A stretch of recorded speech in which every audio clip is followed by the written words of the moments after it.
இன்றைய சட்டப்பேரவை நிகழ்வு முதல்வர் அவர்களுடைய பதிலுரை. இந்த பதிலுரை ஒரு சினிமா வசனம் போல இருந்தது அப்படின்னு சொல்லி எதிர்க்கட்சி தலைவர் குற்றம் சாட்டுறதும், இன்னொரு பக்கம் உள்ள நடந்த நிறைய அதகலமான நிகழ்வுகள், உண்மைகளை உடைத்து எறிந்தார், உறக்க பேசினார், அறிவாலயத்தின் ஆரக்கால்கள் ஆடிற்று, அவர் பேசி முடிக்கிற வரைக்கும் பொறுமை காக்க முடியாமல் வெளியேறினார்கள்.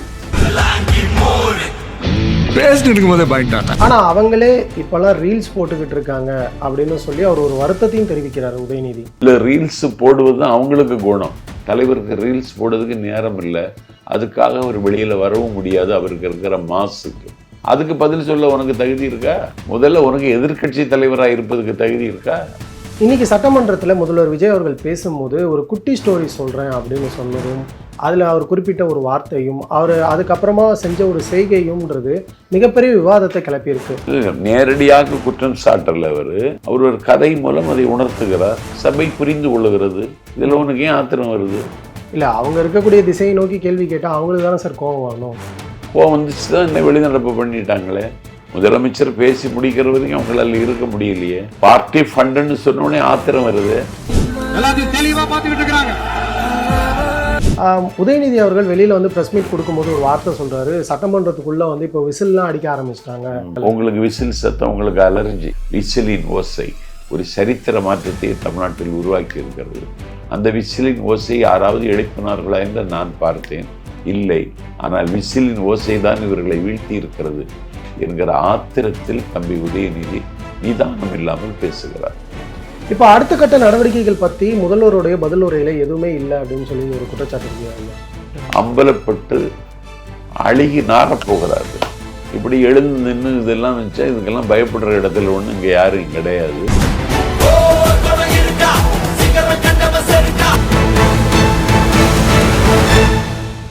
இது போன்ற வீடியோக்களை தொடர்ந்து பார்ப்பதற்கு தமிழ்நாடு டைம்ஸை சப்ஸ்கிரைப் பண்ணிக்கோங்க. எங்களுடைய சமூக வலைதள பக்கங்களான ஃபேஸ்புக், இன்ஸ்டாகிராம், எக்ஸ் பக்கங்களை ஃபாலோ பண்ணிக்கோங்க. தமிழ்நாடு டைம்ஸ் நேயர்கள் அனைவருக்கும் வணக்கம். நான் உங்கள் மணிமாறன். இன்று இந்த நேர்காணலில் நம்ம கூட தாவேகாவின் பரப்புரை செயலாளர், மூத்த அரசியல்வாதி நாஞ்சில் சம்பத் அவர்கள் இணைந்திருக்கிறார். அவர்கிட்ட கேட்க இருக்க நிறைய கேள்விகள் இருக்குது, வாங்க கேட்டு பதில்களை தெரிஞ்சுக்கலாம். சார் வணக்கம். தம்பி. இன்றைய சட்டப்பேரவை நிகழ்வு முதல்வர் அவர்களுடைய பதிலுரை. இந்த பதிலுரை ஒரு சினிமா வசனம் போல இருந்தது அப்படின்னு சொல்லி எதிர்க்கட்சி தலைவர் குற்றம் சாட்டுறதும், இன்னொரு பக்கம் உள்ள நடந்த நிறைய அதகலமான நிகழ்வுகள் அப்படிங்கிறது மக்களை என்னப்பா இது அரசியல் அப்படின்னு சொல்லி மறுபடியும் ஒரு தடவை யோசிக்க வச்சிருக்க மாதிரி தெரியுது சார். இது எப்படி மாற்றமாகும்? அதகல அரசியல் ஒன்றும் நடக்கலையே. பேசவில்லை, எப்போது பேசுவீர்கள் என்று கேட்டார்கள். ஆளுநர் உரைக்கு நன்றி தெரிவிக்கிற தீர்மானத்தில் முதல்வர் பேச வேண்டும். இன்றைக்கு பேசினார். உண்மைகளை உடைத்து எறிந்தார், உறக்க பேசினார், அறிவாலயத்தின் ஆரக்கால்கள் ஆடிற்று, அவர் பேசி முடிக்கிற வரைக்கும் பொறுமை காக்க முடியாமல் வெளியேறினார்கள். எங்கள் குற்றச்சாட்டுகளுக்கு அவர்கள் பதில் சொல்ல முடியாது என்பதையும் முதலமைச்சர் தெளிவுபடுத்தி விட்டார். அதனால் அந்த இடத்திற்கு வந்து சேருவதற்கு அவர் பட்ட வலி, தமிழ்நாட்டு அரசியலில் அவர் செய்திருக்கிற பங்களிப்பு, திரைப்படத்தின் மூலம் அவர் சமுதாயத்தை சித்தரித்த வரலாறு, மக்கள் இயக்கத்திற்கு முன்னாலேயே மன்றமாக இருந்து மக்களுக்கு கண்விழிக்காத கிராமங்களில் பால் முட்டை ரொட்டி திட்டம், இரவு பள்ளிகள், நூலகம் என்று விஜய் மக்கள் மன்றம் மூலமாக அவர் தொடர்ந்து செய்தது, நாகப்பட்டினத்தில் கடலோர மீனவர்களின் உரிமை காக்க நடத்திய ஆர்ப்பாட்டம், அதுபோல் இலங்கை தமிழர்களுக்காக சென்னையிலே நடந்த ஆர்ப்பாட்டம், அது மாதிரி ஜல்லிக்கட்டு பிரச்சனையில் மாணவர்கள் நடத்திய போராட்டத்திற்கு அவர் கொடுத்த ஆதரவு, தூத்துக்குடி ஸ்டெர்லைட் ஆலை அதில் 13 பேர் கொல்லப்பட்ட பொழுது அவர் சென்ற நிகழ்வு, எல்லாவற்றையும் வரிசையாகப்படுத்தி அழகாக பேசினார். இப்படி உதயநிதிக்கு பேச தெரியுமா? ஆனால் உதயநிதி அவர்கள் வச்ச குற்றச்சாட்டுகள் எதுக்குமே அவர் பதில் சொல்லலை அப்படின்னு தானே சார் சொல்கிறாங்க. உதயநிதி என்ன குற்றச்சாட்டுகள் வைத்தார்? இல்லை, நிறைய பாலியல் வன்கொடுமைகள் நடக்குது, மின்சார வெட்டு நடக்குது, அதுக்கு தான் பதில் சொன்னார். அந்த மாதிரி விஷயம். பாலியல் வன்கொடுமை ஒரே நாளில் நடந்ததில்ல, கடந்த ஆட்சியினுடைய நீட்சி இது. போதை கலாச்சாரம் நேற்று நடந்ததில்லை, உங்கள் ஆட்சியினுடைய நீட்சி இது. இது முளை விடுகிற பொழுதே நீங்கள் கல்வி எறிந்திருக்க வேண்டும். ஒரு பொறுப்பு டிஜிபியை வைத்து உங்களுக்கு சித்தரஞ்சன் தாஸ் காலையில் முதலமைச்சர் காட்சி தருவாரா என்று காத்திருந்தார் பொறுப்பு டிஜிபி. இன்றைக்கு நாங்கள் ஒரு டிஜிபி மகேஷ் அகர்வாலை நியமித்திருக்கிறோம். மகேஷ் அகர்வால் பொறுப்பேற்றதற்கு பிறகு தமிழ்நாடு முழுவதும் இருக்கிற காவல் நிலையங்களில் அந்த காவல் நிலையின் எல்லைக்கு உட்பட்ட ஊர்களில் காவல்துறை ரோந்தி என்ற ஒரு திட்டத்தை அறிவித்து நடைமுறையில் இருந்து கொண்டிருக்கிறது. சட்டத்தை கையில் எடுக்கக்கூடியவர்களுக்கு இன்றைக்கு ஒரு அச்சமூட்டுகிற நடவடிக்கையாக அது இன்றைக்கு அமைந்திருக்கிறது. அதை போல போதைப்பொருள் கலாச்சாரத்தை தடுப்பதற்கு விரைந்து நடவடிக்கை மேற்கொண்டு வருவது மட்டுமல்ல, சிங்கப்பெண் அதிரடிப்படை பெண்களின் பாதுகாப்பை உறுதி செய்வதற்கு தொடர்ந்து இயங்கிக் கொண்டிருக்கிறது. ஆனா அவங்களே இப்பெல்லாம் ரீல்ஸ் போட்டுக்கிட்டு இருக்காங்க அப்படின்னு சொல்லி அவர் ஒரு வருத்தத்தையும் தெரிவிக்கிறார் உதயநிதி. இல்லை ரீல்ஸ் போடுவது தான் அவங்களுக்கு குணம். சிவகங்கை கடை வீதியில் போய் டீ குடிக்கிறது, காலையில் வாக்கிங் பொழுது உங்கள் கனவு என்னன்னு கேட்கறது, பேண்ட்டும் டிஷர்ட்டும் போட்டுட்டு முதலமைச்சர் பிரச்சாரம் செய்ய போகிற இடங்களில் வாக்கிங் போகிறது, ரீல்ஸ் போடுறது அவருங்க தான். தலைவருக்கு ரீல்ஸ் போடுறதுக்கு நேரம் இல்லை, அதுக்காக அவர் வெளியில் வரவும் முடியாது அவருக்கு இருக்கிற மாசுக்கு. இப்போது இந்த மாதிரியான விஷயங்கள் ஒரு பக்கம் இருந்தாலும் சார், இன்னொரு பக்கம் முதலமைச்சர் அவர்களுடைய உரையில் நிறைய விஷயங்கள் சினிமாத்தனமாக இருந்தது, வசனம் மாதிரி பேசிட்டு போகிறாரு அப்படிங்கிற குற்றச்சாட்டு முன்வைக்கப்படுது சார். அது அவருக்கு பாணி. நாஞ்சில் சம்பத்துக்கு ஒரு பாணி, உதயநிதிக்கு ஒரு பாணி, அண்ணன் ஸ்டாலினுக்கு ஒரு பாணி. அவருக்கு பாணி, அது அவருக்கு பாணியில் அவர் பேசினார். இதில் என்னது இருக்குது? அப்போது ஒரு தடவையும் ஒரு கேள்வியை எதிர்க்கட்சி தலைவர் முன்வைக்கும் போது முதல்வர் அவர்கள் அப்போவே எழுந்து பதில் சொல்லலாம்ல, இல்லை அவருடைய துறையில் இருக்கக்கூடிய நிறைய விஷயங்களை நம்ம கேள்விகளாக கேட்குறோம், அப்போவே எழுந்து பதில் சொல்லலாம். ஆனால் அதற்கு பதிலாக பொறுப்பு அமைச்சர்கள் தானே பதில் சொல்கிறாங்க. இல்லை அமைச்சரவை என்பது கூட்டு பொறுப்பு தம்பி. ஒர்க்கு அவங்க ஷேர் பண்ணிக்கிட்டாங்க. எந்த கேள்விக்கு யார் பதில் சொல்லணும்னா பதில் சொல்கிறாங்க. அதுக்கு பதில் சொல்ல உனக்கு தகுதி இருக்கா? முதல்ல உனக்கு எதிர்க்கட்சி தலைவராக இருப்பதுக்கு தகுதி இருக்கா? என்ன இருந்தாலும் அவர் மக்களால் தேர்ந்தெடுக்கப்பட்ட ஒரு பிரதிநிதி. ஆமாங்க, திமுகவில் எதிர்க்கட்சி தலைவர்னா வேற ஆள் இல்லையா? ஒரு குடும்பத்திலிருந்து தான் வரணுமா? குடும்பத்தில் எதிர்க்கட்சி தலைவராக வரணும்னா ஐ பெரியசாமி வந்திருக்கணும். 1986 அவர் யூனியன் சேர்மன் ஆத்தூரில், 1989 சட்டமன்றத்துக்கு வருகிறார். இன்னைக்கு வரைக்கும் அவர் தொடர்ந்து வாகை சூடி வருகிறார். 2,25,000 ஓட்டில் ஜெயிச்சவர் அவர். இந்த தேர்தலில் தான் தாவேக்காவினுடைய வருகைக்கு பிறகு அவருடைய வாக்கு செவி சரிந்திருக்கிறது. தடாலடியாக அரசியல் செய்கிறவர் அண்ணன் KN நேரு. காணக்கிளியநல்லூர் ஊராட்சி மன்றத்தின் தலைவராக இருந்தவர். 1986 அவர் புள்ளம்பாடி யூனியன் சேர்மன். 1989 அவர் போக்குவரத்து துறை அமைச்சர். இன்னைக்கு மெட்ரோவுக்கு அகரம் எழுதியவர் அண்ணன் KN நேரு. அவர் தொண்டர்களோடு தொண்டராக இருந்து இயங்குகிறவர், கொடை உள்ளம் கொண்டவர், வாரி கொடுக்கிற வள்ளல். அவரை கொண்டு வந்திருக்கணும். இல்லைன்னா தொடர்ந்து ஒட்டஞ்சத்திரத்தில் வாகை பூவை சூடி வரலாறு படைக்கிறார் நண்பர் சக்கரபாணி, அவரை கொண்டு வந்திருக்கணும். இல்லைன்னா 3 தடவை முதலமைச்சராக இருந்தவர் அண்ணன் OPS, அப்புறம் உங்கள் கட்சியில் சேர்த்துட்டீங்க. அவருக்கு இந்த எதிர்க்கட்சி தலைவர் பதவியாவது கொடுத்து அழகு பார்த்துருக்க வேண்டாமா? ஒரே குடும்பம், தமிழ்நாட்டையே குட்டிச்சுவராக்கிய குடும்பமே தொடர்ந்து அதிகார பவர்ஸ் என்றதில் இருக்கணும்னா இது என்ன அரசியல்? இது என்ன ஜனநாயகம்? இதை நான் கேட்டுட்டேன் உங்கள்கிட்ட, இதை எங்கள் தலைவர் கேட்டால் என்ன ஆகும்? ஆனால் இந்த மாதிரி நேரத்தில் இன்னொரு கேள்வி எழுது சார். இப்போ நீங்கள் பட்டியலிட்ட அத்தனை பேருமே ஒத்துக்கிட்டதுனால தானே சார் அவர் எதிர்க்கட்சி தலைவர். அவங்க எதிர்க்க முடியாது. அவங்க ஏன் எதிர்க்கணுன்ற கேள்வி இருக்கே சார். அவங்க கட்சிக்குள்ள ஒரு கோட்பாடு வச்சிருக்காங்க, அந்த கட்சியில இருக்க கோட்பாடு படி அவர் எதிர்க்கட்சி தலைவர் ஆயிருக்காரு. ஐ பெரியசாமி போன தடவை அமைச்சர் ஆனதிலே அவர் அதிருப்தியில் இருந்தார். அவர் மேரிஸ் ஹோட்டலில் தான் தங்கியிருந்தார், அமைச்சருக்கான வீட்டிலே அவர் தங்கலை. அவங்களுக்கெல்லாம் குறையோடு இருக்காங்க. அப்படி நீங்க சொல்றத பார்த்தா நிறைய திமுக எம்எல்ஏக்கள் அதிருப்தியில் இருக்கிற மாதிரி இருக்கு. ஆமா, நிறைய பேர் அதிருப்தியில் தான் இருக்காங்க. அது முதல்வர் ஸ்டாலினுடைய தலைமை மேலா இல்ல உதயநிதி அவர்கள் எதிர்க்கட்சி தலைவரா இருக்காரு? உதயநிதினால. ஸ்டாலின் அவர் கொஞ்சம் வெளிப்படையாகவும் அன்பாகவும் நடந்து கொள்வார். இவன் யாரையும் மதிக்க மாட்டான். அதற்கான காரணம்னு ஏதாவது இருக்கணும் சார். அது உங்களுக்கு அரசியல் அடிபட்டு வரணும். அண்ணன் ஸ்டாலின் அடிபட்டு வந்தவர். அனுபவ தழும்புகள் மட்டுமல்ல, தியாக தழும்புகள் அவருக்கு உரிமை உடையது. நீ அடிபட்டு வந்தவனா? உன்னை திடீர்னு இளைஞரணி செயலாளர் ஆக்குறாங்க, நீ அந்த இடத்துக்கு வந்து உட்காந்துட்டு ஆணை போட்ட, அந்த துணை முதல்வர் ஆக்கிடுறாங்க. இது என்ன கொடுமை இது? இன்னைக்கு சட்டமன்றத்தில் முதல்வர் விஜய் அவர்கள் பேசும்போது ஒரு குட்டி ஸ்டோரி சொல்கிறேன் அப்படின்னு சொன்னதும், அதில் அவர் குறிப்பிட்ட ஒரு வார்த்தையும் அவர் அதுக்கப்புறமா செஞ்ச ஒரு செய்கையும்ன்றது மிகப்பெரிய விவாதத்தை கிளப்பியிருக்கு. சட்டமன்ற மாண்பிற்கு உட்பட்டதா இது எல்லாமே? கதை சொல்லலாமே. எந்த ஒரு செய்தியும் அழகாக சித்தரிப்பதற்கு ஒரு கதையை சொன்னால் கேட்குறவனுக்கு புரியும். அது ஒன்றும் தப்பு இல்லையே. ஆனா அதுல குறிப்பிட்ட அந்த வார்த்தை உங்க அப்பாவை காணோம் அப்படின்னு சொல்லி அவர் பண்ணதும் அவர் காமிச்ச செய்கைகளும் அதன் பிறகும் ஒரு செய்கையை காமிச்சார், இதெல்லாம் வந்து அவை மாண்புக்கு உட்பட்டதா? ஏன்னா வந்து அந்த அவைக்குன்னு ஒரு பெருமை இருக்கு இல்லையா, இதை நம்ம எப்படி ஏத்துக்க முடியும்? இல்ல, நேரடியாக குற்றம் சாட்டல அவர் ஒரு கதை மூலம் அதை உணர்த்துகிறார், சபை புரிந்து கொள்ளுகிறது. இதில் உனக்கு ஏன் ஆத்திரம் வருது? இல்ல அவங்க இருக்கக்கூடிய திசையை நோக்கி கேள்வி கேட்டா அவங்களுக்கு தானே சார் கோபம் வரணும். கோவம் வந்துச்சு தான் என்ன வெளிநடப்பு பண்ணிட்டாங்களே. முதலமைச்சர் பேசி முடிக்கிற வரைக்கும் அவங்களால இருக்க முடியலையே. பார்ட்டி ஃபண்டுன்னு சொன்னோடனே ஆத்திரம் வருது. எத்தனை கோடி வசூல் பண்ணியிருப்ப நீ? ஆனா அவங்க அந்த கேள்வி கேட்கறாங்களே சார், எந்த கட்சின்னு சொல்லுங்க, எவ்வளவு வாங்கினாங்கன்னு சொல்லுங்க, யார்கிட்ட எந்த கட்சின்னு எங்க தலைவர் சொல்லலையே தம்பி. பார்ட்டி ஃபண்டுன்னு தான் சொன்னாரு, அதுக்கே ஆத்திரப்படுறாங்களே. இந்த விஷயத்துல இந்த டாஸ்மாக் விஷயம் எடுத்ததுனால இந்த கேள்வி சார். டாஸ்மாக் குறித்து பல புகார்கள் தொடர்ந்து வந்துகிட்டே இருக்கு. டாஸ்மாக் ஊழியர்களும் சில டைம்ல வந்து போராட்டம் பண்ணதெல்லாம் பார்க்க முடியுது. அப்படி இருக்கும்போது இந்த டாஸ்மாக் விவகாரத்துல முடிவே கிடையாதா? நிரந்தர மதுவிலக்கு கொண்டு வர வேண்டும். அதற்கான வாய்ப்பு இன்னைக்கு இல்லை. ஒன்றிய அரசு நாளைக்கு ஒத்துழைக்குமானா அதை செய்யலாம்.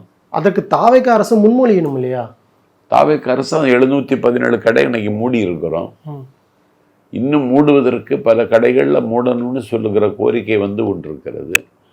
இதற்கு அந்த காம்பன்சேஷன், அந்த நிதியை திரட்டுவதற்கு வேற வழி இல்லை.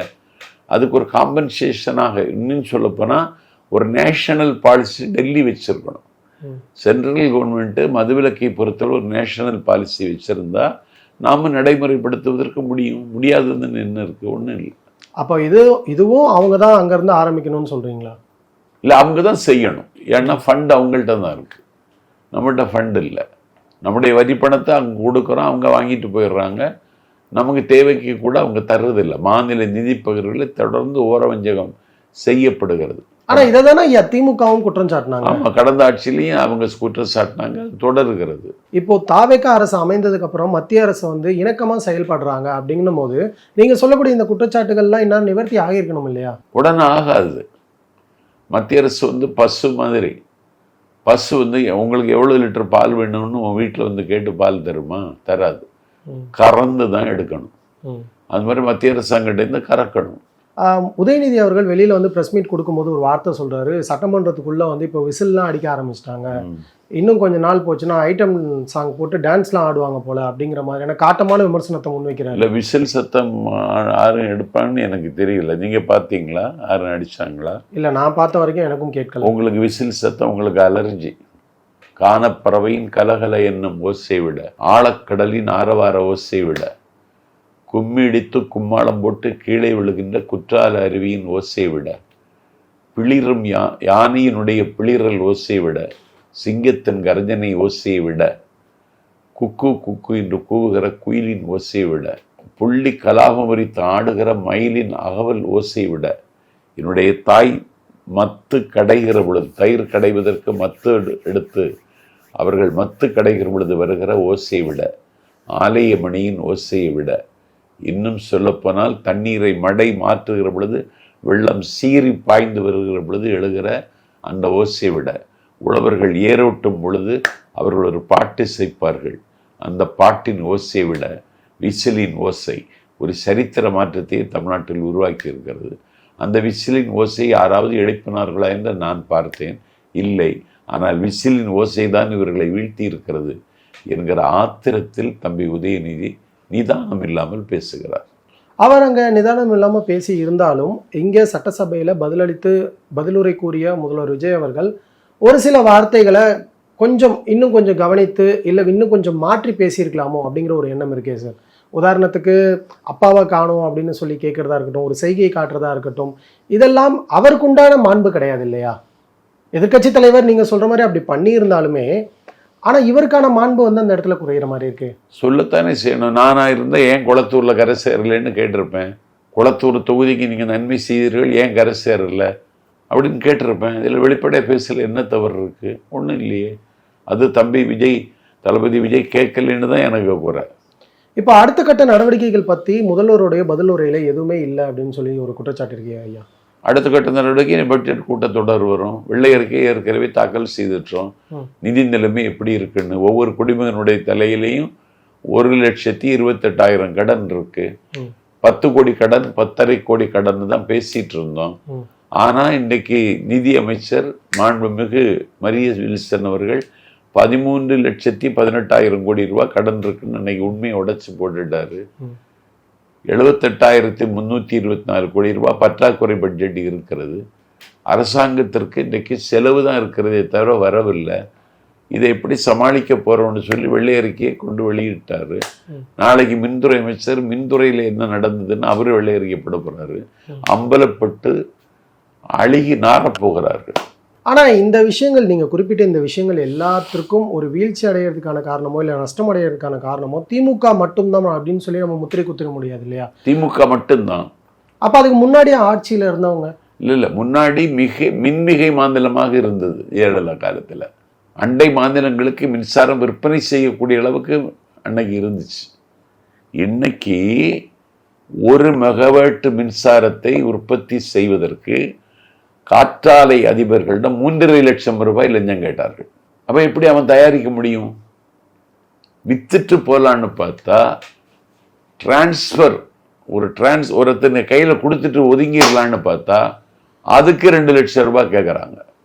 7 லட்சம் ரூபாய் உள்ள ஒரு டிரான்ஸ்பார்மரை 13 லட்சம் கொடுத்து வாங்குகிறார்கள். அப்ப மின்சார கொள்முதல்ல எவ்வளவு கொள்ளையடிச்சிருப்பாரு? இப்படிதான் நினைச்சு பார்க்கும் பொழுது தலை சுத்துது. இந்த மாதிரியான செய்திகள்லாம் வந்துகிட்டு இருக்கும் போது முதல்வர் அவர்கள் ஏன் செய்தியாளர்களை இன்னும் சந்திக்கல? எங்களுக்கு இருக்கக்கூடிய கேள்விகளை அவர்கிட்ட தானே நாங்கள் கேட்டு பதில்களை தெரிஞ்சுக்க முடியும். அமைச்சர்கள் சந்திச்சாலுமே அஃபிஷியலாக யாரை பேசினாலும் முதல்வர் பேசுகிற மாதிரி இருக்காது இல்லையா? அவர் அந்த டேட்டாஸாவது சொல்லிட்டு போட்டோம் செய்தியாளர்கள்கிட்ட அப்படின்னு ஒரு கேள்வி வைக்க. செய்தியாளர்களை சந்திச்சு தான் ஒரு கட்சிக்கு தலைவர் தன்னை மக்கள் மன்றத்தில் வெளிப்படுத்த வேண்டும் என்கிற தேவை கிடையாது. ஆனா தன்னிடம் இருக்கக்கூடிய நிறை குறைகளை அங்க நிரூபித்து காட்டலாம் இல்லையா செய்தியாளர்களுக்கு? இல்ல செய்தியாளரை சந்திச்சு தான் தன்னுடைய இருப்பை காட்டிக்கொள்ளணும்னு அவசியம் இல்லை. மக்கள் பார்த்து கொண்டிருக்கிறார்கள். அவருடைய ஒவ்வொரு அசைவையும் மக்கள் பார்த்து கொண்டு தான் இருக்கிறாங்க. அதனால செய்தியாளர்களை சந்திப்பது என்பது அவருக்கு இருக்கிற உரிமை. எப்போது சந்திப்பார், ஏன் சந்திக்கவில்லைன்னு எனக்கு தெரியாது. நீங்க ஒரு மூத்த அரசியல்வாதி, உங்ககிட்ட என்னோட இறுதி கேள்வியை நான் என்ன கேட்கணும்னு நினைக்கிறேன்னா, நீங்க இத்தனை வருட காலத்துல இந்த அவை மாண்பு, இந்த அவையில் நடக்கிற விஷயங்கள் எல்லாத்தையும் பார்த்துருப்பீங்க. இப்போ நடந்துட்டு இருக்கக்கூடிய புதிய ஆட்சியினுடைய முதல் சட்டமன்ற கூட்டத்தொடர் இது. அப்படி இருக்கும்போது இதற்கு நீங்க உங்களுடைய பார்வையில எப்படி பார்க்குறீங்க? அது எதிர்கட்சியினுடைய வரிசையில் இருக்கக்கூடிய உதயநிதி அவர்களுடைய செயல்பாடா இருக்கட்டும், இல்ல ஆளுங்கட்சியினுடைய? இல்ல தமிழ்நாட்டில் 4 ஆண்டுகளுக்கு பிறகு இப்போதுதான் ஆளுநர் உரையோடு கூடிய சட்டமன்றம் எந்த பிரச்சனையும் இல்லாமல் சுமூகமாக நடந்தது. இப்போதுதான் 4 வருஷத்துக்கு பிறகு. அன்றைக்கு ஒரு அடாவடித்தனமான ஆளுநர் இருந்து அவர் அழிச்சாட்டியம் செய்து இந்திய அரசியல் வரலாற்றில் ஒரு ஆளுநர் சட்டமன்றத்தை விட்டு வெளியேறிய காட்சி நடந்தது. திமுக பலமான தலைமையாக இருந்திருக்குமானா ஒரு ஆளுநர் அப்படி நடந்திருக்க மாட்டார். பூனை இழைச்சி போனா எலி லவ் லெட்டர் எழுதுமா, அந்த கதை. இன்னைக்கு ஆளுநர் நாங்க எழுதி கொடுத்ததை அப்படியே படித்தார். அதான் ஆளுநருக்கு வேலை. அவர் அந்த பேச்சை திரித்தினார். அந்த ஆளுநர் தன்னுடைய கருத்தை அந்த இதுல திணித்தார். ஒரு பிரச்சனைக்குரியவராக நடந்து கொள்வதில் அவர் ஒரு மகிழ்ச்சி கண்டார். இன்னைக்கு அந்த ஆளுநர் நாங்க எழுதி கொடுத்த உரையை அப்படியே வாசித்தார். தமிழ் மொழிபெயர்ப்பை பேரவைத் தலைவர் JCT பிரபாகர் படிக்கிற பொழுது சபையில் இருந்தார். அவை முன்னவர் செங்கோட்டையன், அவை செயலாளர் சாந்தி, அது போக சபாநாயகர் 3 பேரும் வரவேற்று அவரை உட்கார வைத்தார்கள். முதலமைச்சரும் அவரை வரவேற்றார். திருப்பி பத்திரமாக வழி அனுப்பி வைத்தார்கள்.